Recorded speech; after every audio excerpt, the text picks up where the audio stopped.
संकट के समय केवल मानवता काम आती है। प्रेम और सेवा ही रिश्तों की वास्तविक नींव है। इसी भाव को दर्शाती आज की कहानी है ढाई आखर प्रेम का, जिसे लिखा है सुधा आदेश जी ने। दोस्तों, सुधा आदेश जी हिंदी साहित्य की एक प्रतिष्ठित लेखिका हैं। लगभग 3 दशकों से अधिक समय से लेखन के क्षेत्र में सक्रिय हैं। उन्होंने कहानियां, आलेख, उपन्यास और बाल साहित्य लिखा है। राष्ट्रीय पत्र पत्रिकाओं में उनके आलेख और रचनाएं निरंतर प्रकाशित होते रहे हैं। तो आइए सुनते हैं कहानी ढाई आखर प्रेम का, मेरी यानी रुचिका की आवाज में। माँ जी, देखिए तो कौन आया है। अनुज्ञा ने अपनी सासू माँ के कमरे में प्रवेश करते हुए कहा। कौन आया है बहू? उन्होंने उठकर चश्मा लगाते हुए प्रति प्रश्न किया। पहचानिए तो, अनुज्ञा ने एक युवक को उनके सामने खड़े करते हुए कहा। दादी जी प्रणाम। वे कुछ कह पाती इससे पूर्व ही उस युवक ने उनके चरणों में झुकते हुए कहा, तू चंदू है? हाँ दादी जी, मैं चंद्रशेखर। अरे वही तो, बहुत दिन बाद आया है। कैसी चल रही है तेरी पढ़ाई? उसे अपने पास बिठाते हुए माँ जी ने कहा। दादी माँ, पढ़ाई अच्छी चल रही है। आपके आशीर्वाद से नौकरी भी मिल गई है। पढ़ाई समाप्त होते ही मैं नौकरी ज्वाइन कर लूँगा। सेमेस्टर समाप्त होने पर हफ्ते भर की छुट्टी मिलती है, इसलिए आप सबसे मिलने चला आया। यह तो बहुत खुशी की बात है। सुना बहू, इसे नौकरी मिल गई है। इसका मुंह तो मीठा करा, और हाँ, चाय भी बना लाना। माँ जी के निर्देशानुसार अनुज्ञा रसोई में गई। चाय बनाने के लिए गैस पर पानी रखा, पर मस्तिष्क में अनायास ही वर्षों पूर्व की वह घटना मंडराने लगी, जिसके कारण उसकी जिंदगी में एक सुखद परिवर्तन आ गया था। दिसंबर की हाड़ कपाती ठंड वाला दिन था। अमित टूर पर गए थे। शीतल और शैलजा को स्कूल भेजने के बाद वह रसोई में सुबह का काम निपटा रही थी कि गिरने की आवाज के साथ ही कराहने की आवाज सुनकर वह गैस बंद कर अंदर भागी, तो देखा उसकी सासू माँ नीचे गिरी पड़ी है। अलमारी से अपने कपड़े निकालने के क्रम में शायद उनका संतुलन बिगड़ गया था और उनका सिर लोहे की अलमारी में चूड़ी रखने के लिए बने भाग से टकरा गया था। उसका नुकीला सिरा माथे से कनपट्टी तक चीरता चला गया, जिसके कारण खून की धार बह निकली थी। वे बुरी तरह तड़प रही थीं। उसने तुरंत एक कपड़ा उनके माथे से बांध दिया। हाथ से कसकर दबाने के बाद भी खून रुकने का नाम नहीं ले रहा था, तथा माँ जी धीरे धीरे अचेत होती जा रही थी। उसे समझ में नहीं आ रहा था कि वह क्या करे। आसपास ऐसा कोई नहीं था जिससे वह सहायता ले पाती। अमित के स्थानांतरण के कारण वे 2 महीने पूर्व ही इस कस्बे में आए थे। घर को व्यवस्थित करने तथा बच्चों के एडमिशन के कारण वह इतनी व्यस्त रही कि किसी से जान पहचान ही नहीं हो पाई। घर भी बस्ती से दूर ही मिला था। घर अच्छा लगा, इसलिए ले लिया था। 15 वर्ष बड़े शहर में नौकरी के बाद इस छोटे से कस्बे कासिमपुर में पोस्टिंग से अमित बच्चों की पढ़ाई को लेकर परेशान थे। उनका कहना था कि तुम बच्चों को लेकर यहीं रहो, पर अनुज्ञा का मानना था कि वहां भी तो स्कूल होंगे ही। अभी बच्चे छोटे हैं, सब मैनेज हो जाएगा। दरअसल वह माँ जी के उग्र स्वभाव के कारण छोटे बच्चों को लेकर अलग नहीं रहना चाहती थी। उनकी चिंता का शीघ्र ही निवारण हो गया जब उन्हें पता चला कि यहाँ डीएवी स्कूल की एक ब्रांच है तथा उसका रिजल्ट भी अच्छा रहता है। माँ जी के कराहने की आवाज उसे बेचैन कर रही थी। सारी बातों से ध्यान हटाकर उसने सोचा, टेलीफोन करके एम्बुलेंस को बुलाएं। टेलीफोन उठाया तो वह डेड था। उस समय मोबाइल तो क्या, हर घर में टेलीफोन भी नहीं हुआ करते थे। अगर थे भी तो वे लाइन में गड़बड़ी के कारण अक्सर बंद ही रहते थे। अगर चलते भी थे तो आवाज ठीक से सुनाई नहीं देती थी। एसटीडी करने के लिए कॉल बुक करनी पड़ती थी। अर्जेंट कॉल भी कभी कभी 1 से 2 घंटे का समय ले लिया करती थी।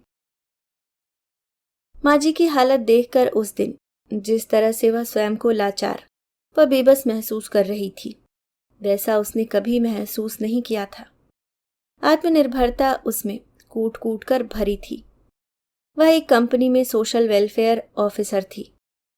विवाह के पूर्व तथा पश्चात भी उसने कार्य जारी रखा था। अभी सोच ही रही थी कि क्या करे, तभी डोरबेल बजी। माँ जी को वहीं लिटाकर उसने जल्दी से दरवाजा खोला तो सामने रामू को देखकर संतोष की सांस लेते हुए कहा, तू जरा माँ जी के पास बैठकर उनके माथे को दबाकर रख, मैं तब तक गाड़ी निकालती हूं। क्या हुआ माँ जी को? चिंतित स्वर में रामू ने पूछा। वे गिर गई हैं, उनके माथे से खून बह रहा है जो रुकने का नाम ही नहीं ले रहा। प्लीज मेरी मदद कर। लेकिन वह उसका प्रस्ताव सुनकर हड़बड़ा गया था। मैं तेरी हिचकिचाहट समझ सकती हूं, पर इस समय इसके अतिरिक्त और कोई उपाय भी तो नहीं है। प्लीज मदद कर। अनुज्ञा की आवाज में दयनीयता आ गई थी। वह माँ जी की छुआछूत के बारे में जानती थी, पर इस समय रामू की सहायता लेने के अतिरिक्त और कोई उपाय भी तो नहीं था। यह तो गनीमत थी कि उसे कार चलानी आती थी। अब वह अकेली नहीं थी, रामू भी साथ में था। उसने रामू की सहायता से माँ जी को गाड़ी में लिटाया तथा ताला बंद कर बच्चों के नाम एक स्लिप छोड़कर ड्राइव करने ही वाली थी कि रामू ने स्वयं ही कहा, मेम साहब हम भी चलें क्या? तुझे तो चलना ही होगा। यहाँ जो भी अच्छा अस्पताल हो वहां लेकर चल, और हाँ, माँ जी को पकड़कर बैठना। हड़बड़ी में वह उसे बैठने के लिए कहना भूल गई थी। वैसे भी एक से भले दो, न जाने कब क्या जरूरत आ जाए। नई जगह भाग दौड़ के लिए एक आदमी साथ रहेगा तो अच्छा है। अत्यधिक खून बहने के कारण माँ जी अचेत हो गई थी। घबराहट में वह भूल ही गई थी कि यदि कहीं से खून निकल रहा हो तो उस स्थान पर बर्फ रख देने से खून के बहाव को रोका जा सकता है। माँ जी अचेत थी। ब्लड प्रेशर के साथ डायबिटीज की भी उन्हें शिकायत थी। शायद इसलिए उसके पट्टी बांधने के बावजूद खून का बहना नहीं रुक पा रहा था। अस्पताल ज्यादा दूर नहीं था। पहुंचते ही उन्हें एडमिट कर लिया गया। घाव में टाके लगाने के लिए उन्हें ऑपरेशन थिएटर में ले जाया जाने लगा। तब उसकी घबराहट देखकर रामू उसे दिलासा देता हुआ बोला, मेम साहब धीरज रखिए, सब ठीक हो जाएगा। उसकी बात सुनकर भी वह सहज नहीं हो पा रही थी। उसके चेहरे पर उदासी साफ झलक रही थी। तभी सिस्टर ने आकर कहा, चोट लगने से मरीज के माथे के पास की एक नस कट गई है, जिसके कारण ब्लीडिंग काफी हो गई है। ब्लड देने की आवश्यकता पड़ेगी। यहाँ तो कोई ब्लड बैंक नहीं है। इसके लिए शहर जाना पड़ेगा, पर इसमें शायद देर हो जाए। सिस्टर आप कुछ भी कीजिए, पर माँ जी को बचा लीजिए। अनुज्ञा के स्वर में विवशता आ गई थी। अमित की बहुत याद आ रही थी। काश उनकी बात मानकर यहाँ ना आती तो शायद यह सब ना झेलना पड़ता। आप डॉक्टर साहब से बात कर लीजिए। डॉक्टर साहब से बात की तो उन्होंने कहा, स्थिति गंभीर है। अगर आपकी स्वीकृति हो तो हम फ्रेश खून चढ़ा देंगे, वरना आप मेरा खून चेक कर लीजिए डॉक्टर साहब, पर माँ जी को बचा लीजिए। मेरा भी डॉक्टर साहब, रामू ने कहा। आखिर रामू का खून माँ जी के खून से मैच हो गया। अनुज्ञा से स्वीकृति पत्र पर हस्ताक्षर करने के लिए कहा गया। भरे मन से उसने उस पर हस्ताक्षर कर दिए, क्योंकि इसके अलावा कोई चारा न था। माँ जी को जब रामू का खून चढ़ाया जा रहा था तब वह सोच रही थी, जिस आदमी को माँ जी सदा हीन और अछूत समझकर उसका तिरस्कार करती रही थी, वही आज उनके प्राणों का रक्षक बन गया है। घर में बेडरूम से अटैच बाथरूम को धोने के लिए ड्राइंग रूम को पार करते हुए बेडरूम में घुसकर ही बाथरूम जाया जा सकता था। 3 बेडरूम का मकान होने के कारण अलग से पूजा घर नहीं बना पाए थे। स्टोर में ही मंदिर रखकर पूजा घर बना लिया था। पर स्टोर भी इतना बड़ा तथा हवादार नहीं था कि उसमें कोई इंसान घंटे 2 घंटे बैठकर पूजा कर पाए।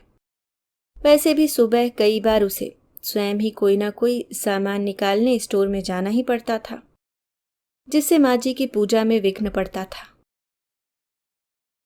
माँ जी ऐसी ढकोसलेबाजी में कुछ ज्यादा ही विश्वास करती थी, इसलिए आरती करके वे बेडरूम में ही कुर्सी डालकर पूजा किया करती थी।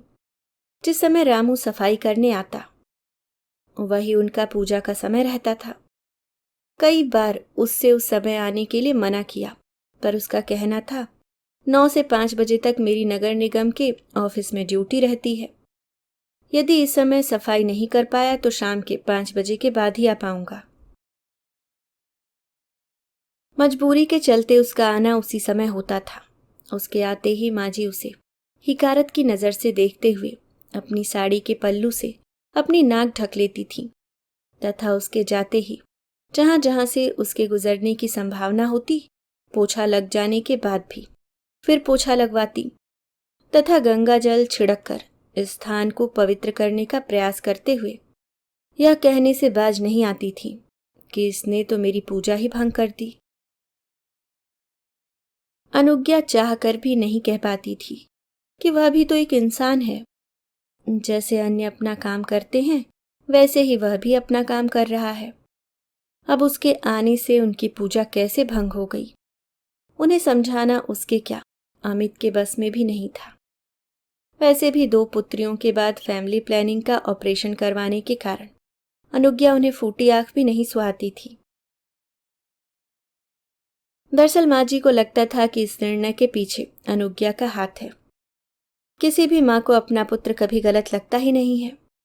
अगर कहीं कुछ गलत हो रहा है तो वह पुत्र नहीं, बहू के कारण हो रहा है। शायद इसी मनोस्थिति के कारण सास बहू में सदा 36 का आंकड़ा रहता है। अपने इस आक्रोश को जब तक छोटी छोटी बात पर उसे जली कोटी सुनाकर निकालती रहती थी, वह तो अभ्यस्त हो चली थी। लेकिन जब वे शीतल और शैलजा को अपने आक्रोश का निशाना बनाती, तब उससे सहन नहीं होता था। लेकिन फिर भी घर में अशांति न हो, या जैसी भी है अमित की माँ है, सोचकर वह अपने क्रोध को शांत करने का प्रयास करती थी। लेकिन शीतल और शैलजा चुप नहीं रहती थी। यही कारण था कि उनकी अपनी पोतियों से भी नहीं बना करती थी। रामू तो रामू, काम वाली कमली की 5 वर्षीय बेटी काजल भी यदि गलती से उनसे छू जाती तो उसे भी वे कोसने से नहीं चूकती थी। तुरंत साड़ी बदलती, काम वाली के धोए बर्तन वे फिर पानी से इसलिए धुलवाती कि कहीं उसने प्राकृतिक मासिक चक्र के दौरान बर्तन न धो दिए हों। अनुज्ञा सोचती, जिस चीज के कारण प्रकृति ने औरत को नारीत्व होने का सबसे बड़ा गौरव दिया, भला उसके कारण वह अपवित्र कैसे हो सकती है। वैसे काम वाली को सख्त हिदायत थी कि इन दिनों वह काम नहीं करेगी, पर फिर भी उन्हें विश्वास नहीं था। उनके इस विचार के कारण काम वाली को 4 दिन की अतिरिक्त छुट्टी देनी पड़ती थी। व्यर्थ के बढ़े इन कामों के कारण कभी कभी मन आक्रोश से भर उठता था, पर घर की सुख शांति के लिए संयम बरतना उसकी मजबूरी थी। वह जानती थी कि अमित को भी यह सब पसंद नहीं है, पर माँ के उग्र स्वभाव के कारण वे भी चुप रहते थे। कभी वे कुछ कहने का प्रयास करते तो तुरंत कहती, हम सरयू पार्य ब्राह्मण हैं, तुम भूल सकते हो पर मैं नहीं। आज अगर तुम्हारे पिताजी होते, तुम्हारे घर का दाना पानी भी ग्रहण नहीं करते। प्रकृति मुझे न जाने किन पापों की सजा दे रही है। इसके साथ ही उनका रोना प्रारंभ हो जाता। अमित के पिताजी गांव के मंदिर में पुजारी थे। 4 पीढ़ियों से चला आ रहा यह व्यवसाय उन्हें विरासत में मिला था। प्रकांड विद्वान होने के कारण आसपास के अनेक गांवों में उनकी बेहद प्रतिष्ठा थी। दान स्वरूप प्रचुर मात्रा में मिले धन के कारण धन दौलत की कोई कमी नहीं थी। पुरखों की जमीन अलग से धन वर्षा करती रहती थी। एक दिन वे ऐसे सोए कि उठ ही नहीं पाए। अमित परिवार में सबसे बड़े थे। दोनों भाई बाहर हॉस्टल में रहकर पढ़ रहे थे। कोई भी भाई अपने परिवार का पुश्तैनी व्यवसाय यानी पंडिताई तथा खेतीबाड़ी अपनाने को तैयार नहीं था। इसलिए सब कुछ बेचकर तथा खेती को बटाई में देकर वे मां को लेकर चले आए। उस समय शीतल 2 वर्ष की थी। उसके कारण सर्विस में भी समस्या आने लगी थी। माँ जी के आने से उसे लगा कि अब शीतल को संभालने में आसानी होगी, पर हुआ विपरीत। दंभी और उग्र स्वभाव की होने के साथ उनकी टोका टाकी तथा छुआछूत की आदत के कारण कभी कभी उसे लगता था कि उसका सांस लेना ही दूभर हो गया है। इसके साथ उनका एक ही जुमला दोहराना कि हम सरयू पारीय ब्राह्मण हैं, तुम भूल सकते हो पर मैं नहीं, उसे अपराध बोध से जकड़ने लगा था। गलती शायद उनकी भी नहीं थी। बचपन से जो जिस माहौल में पला बढ़ा हो, उसके लिए इन सब को एकाएक छोड़ पाना संभव ही नहीं है। इन हालात में घर संभालना ही कठिन हो रहा था, इसलिए नौकरी से त्यागपत्र दे दिया। 3 दिन तक माँ जी को आईसीयू में रखा गया। दवाओं के बावजूद वे स्टेबल नहीं हो पा रही थी। डॉक्टर इस चिंता में थे कि कहीं इसका कारण उनको दिया गया खून तो नहीं है। शायद उनका शरीर उसे स्वीकार नहीं कर पा रहा है। रामू लगातार अनुज्ञा को देखने आता रहा था। जब वह घर जाती तब वह उसके पास बैठा रहता। शीतल और शैलजा की परीक्षाएं चल रही थी। अंतिम 2 पेपर बाकी थे, इसलिए वे भी उसके पास ज्यादा देर तक बैठ नहीं पा रही थी। सच तो यह है कि रामू के कारण वह संकट की इस घड़ी को आसानी से पार कर गई थी। अमित भी सूचना पाकर शीघ्र लौट आए थे। आखिर 5वें दिन उनकी हालत में थोड़ा सुधार आना प्रारंभ हुआ। तब चैन आया। माँ जी को आईसीयू से प्राइवेट वार्ड में शिफ्ट कर दिया गया। उसी दिन शीतल और शैलजा के पेपर समाप्त हुए थे। वे भी माँ जी से मिलने आई थी। उसी समय रामू भी माँ जी का हालचाल लेने पहुंच गया। उसे देखते ही शीतल ने माँ जी की ओर देखते हुए कहा, दादी, रामू की सहायता से ही मामा आपको अस्पताल लेकर आ पाई। क्या? इसने मुझे छुआ? माँ जी ने हकबकाकर कहा। दादी, रामू ने छुआ ही नहीं, आपको अपना खून भी दिया, शैलजा ने कहा। क्या कहा तूने? इसका खून मुझे चढ़ाया गया? हाँ दादी, अगर यह नहीं होता तो आपको खून नहीं मिल पाता। इसका खून मुझे क्यों चढ़ाने दिया? इससे तो मुझे मर ही जाने देते, माँ जी ने लगभग रुआसे स्वर में कहा। यह सुनकर रामू ने सिर झुका दिया तथा बिना कुछ कहे चला गया। माँ, मेरी अनुपस्थिति में इसने तुम्हारी सेवा की। जो काम मुझे करना चाहिए वह इसने किया। इसका हमसे कोई संबंध नहीं है तो सिर्फ इंसानियत का, और तुम इसे गलत समझ रही हो। तुम्हें इसके खून से परहेज है क्योंकि तुम्हारी नजरों में वह नीच जाति का है। पर माँ, खून तो खून ही है, इसका धर्म और जाति से भला क्या वास्ता? अगर ऐसा होता तो तुम्हारा खून इससे कैसे मेल खाता? माँ, हर इंसान का खून एक जैसा है। हम इंसानों ने ही कभी कार्य, कभी जाति तो कभी धर्म के आधार पर एक दूसरे को बांट दिया है। माँ, यह रामू का नहीं, उसके जैसे अनेक लोगों का दोष है कि उन्होंने एक सवर्ण के घर नहीं बल्कि तथाकथित निम्न वर्ण में जन्म लिया। माँ, वह छोटा नहीं, हम सबसे बड़ा है। जहां हम अपनी गंदगी स्वयं साफ करने में झिझकते हैं, वहीं इन्हें उसे साफ करने में कोई संकोच नहीं होता। जरा सोचो माँ, अगर यह भी हमारी तरह गंदगी को साफ करने से मना कर दे तो क्या यह दुनिया रहने लायक रह पाएगी? अमित उनकी बात सुनकर चुप न रह पाए तथा उन्हें समझाते हुए कहा। अमित की बात सुनकर आशा के विपरीत वे कुछ नहीं बोली, पर उनकी मुख मुद्रा से स्पष्ट लग रहा था कि वे कुछ सोच रही हैं।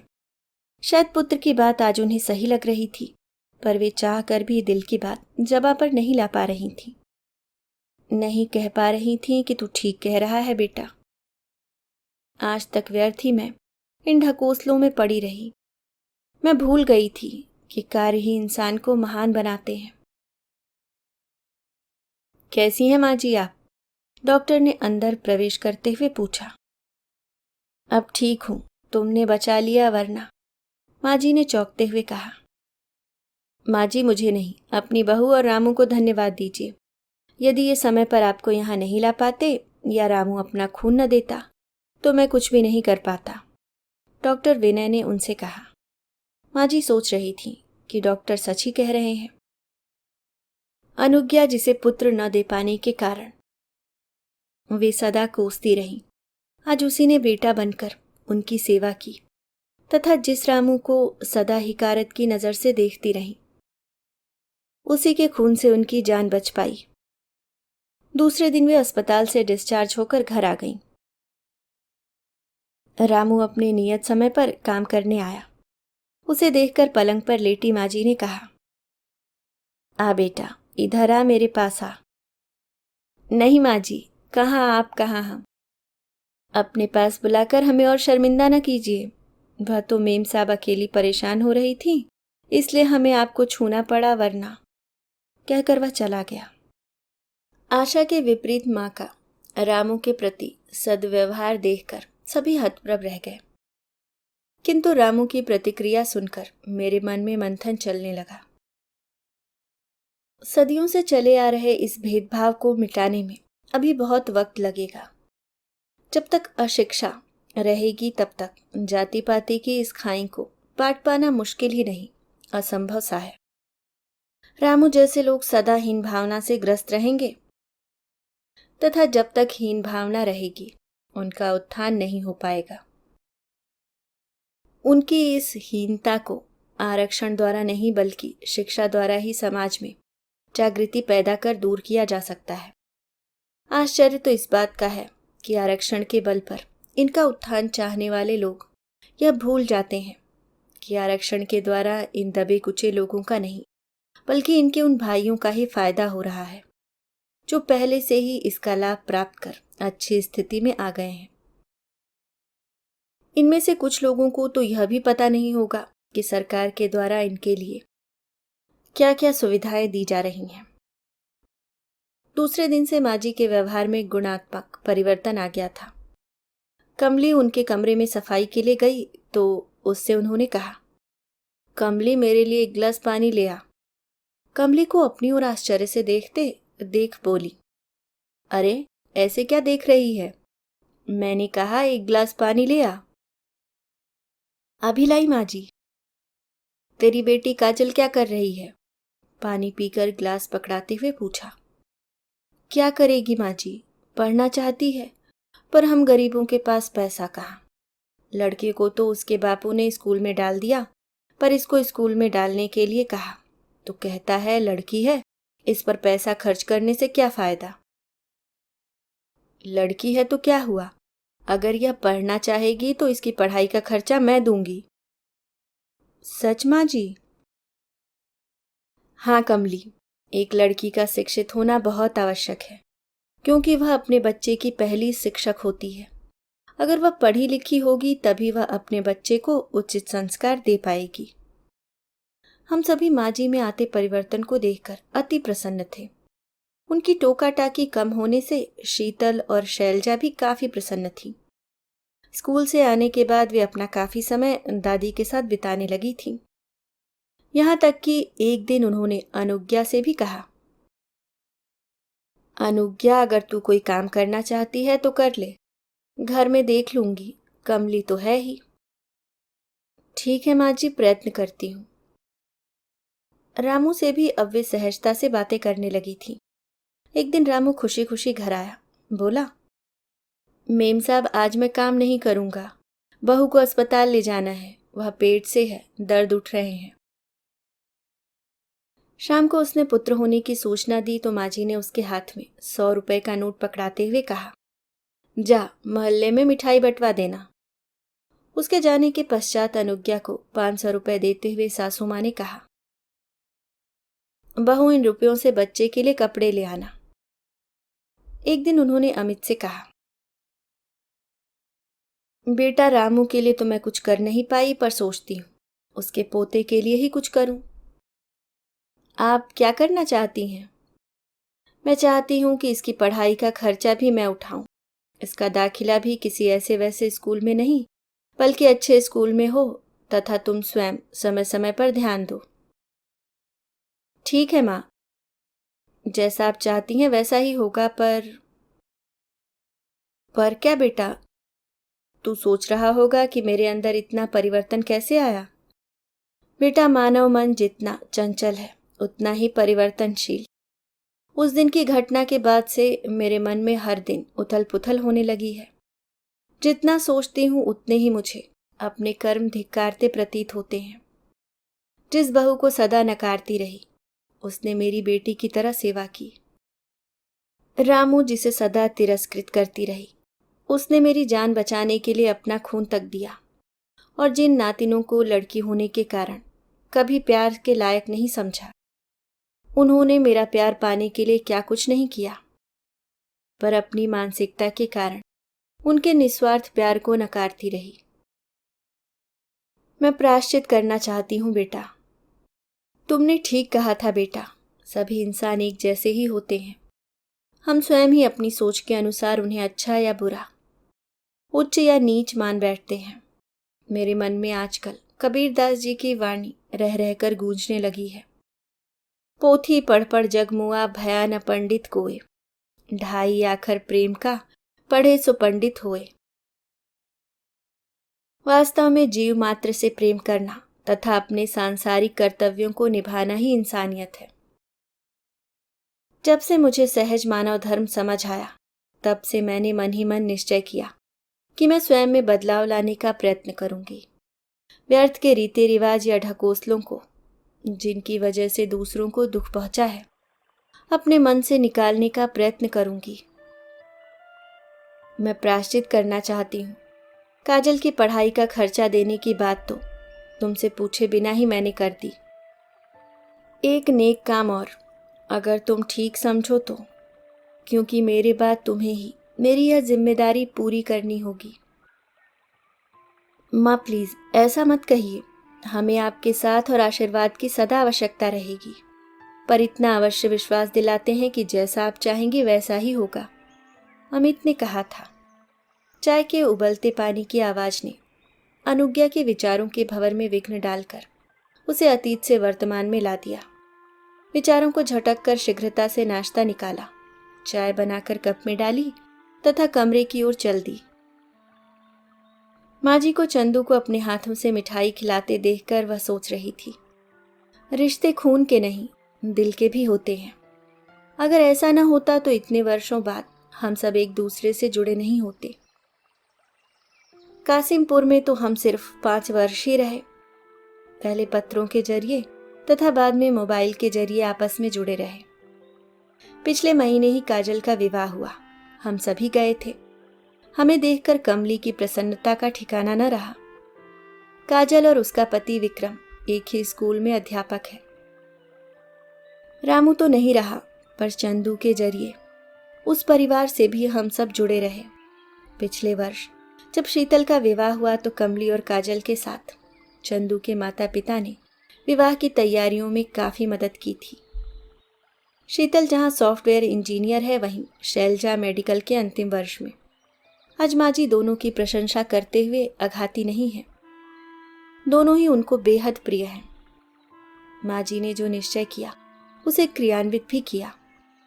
लोग कहते हैं कि बढ़ती उम्र के साथ इंसान अड़ियल या जिद्दी हो जाता है, पर माँ जी ने यह सिद्ध कर दिया, अगर इंसान चाहे तो हर उम्र में स्वयं को बदल सकता है, पर इसके लिए उसे अपने झूठे अहंकार को त्याग कर प्यार के मीठे बोलों को अपनाना पड़ेगा। दोस्तों, ये थी कहानी ढाई आखर प्रेम का, जिसे लिखा है सुधा आदेश जी ने।